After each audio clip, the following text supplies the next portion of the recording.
पण म्हणतात ना, आईची माया जगा वेगळीच असते. आईने त्याच्या नाकातली नथ विकली, मला 10,000 दिले आणि मित्रांकडून मी 10,000 व्याजाने काढले. असे मिळून 20,000 डाऊन पेमेंट करून एक EMI वरती मी बाईक घेतली आणि काही दिवसासाठी गणपतीनिमित्त गावाकडे गेलो. खूप दिवसात मित्र भेटले, गप्पा रंगल्या. बोलता बोलता एका मित्रांनी सांगून दिलं की जेवढे तुझ्या व्हिडिओला व्ह्यूज येतात तेवढे तर फक्त माझ्या स्टोरीला लाईक येतात. त्या दिवशी खूप वाईट वाटलं, माझा इगो हर्ट झाला. मी परत पुण्याला आलो, परत व्हिडिओ बनवायला चालू केलं. पण म्हणतात ना, प्रत्येकाच्या आयुष्यात एक टर्निंग पॉईंट नक्कीच येतो.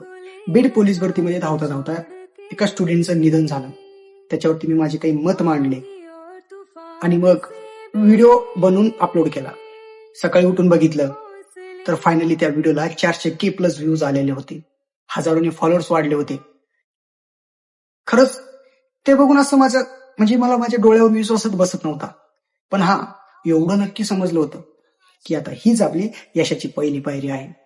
त्यानंतर back to back video viral गेले. 400K, 500K, 600K, 1 million, 2 million, finally 8 million पर्यंत माझे व्हिडिओला व्ह्यूज आले. आणि ज्या ठिकाणी, ज्या गावात माझी थट्टा उडवली, त्याच गावात पहिल्यांदा माझा 10K चा बॅनर लागला आणि माझं 5 वर्षाची मेहनतीचं फळ मला त्या दिवशी भेटलं.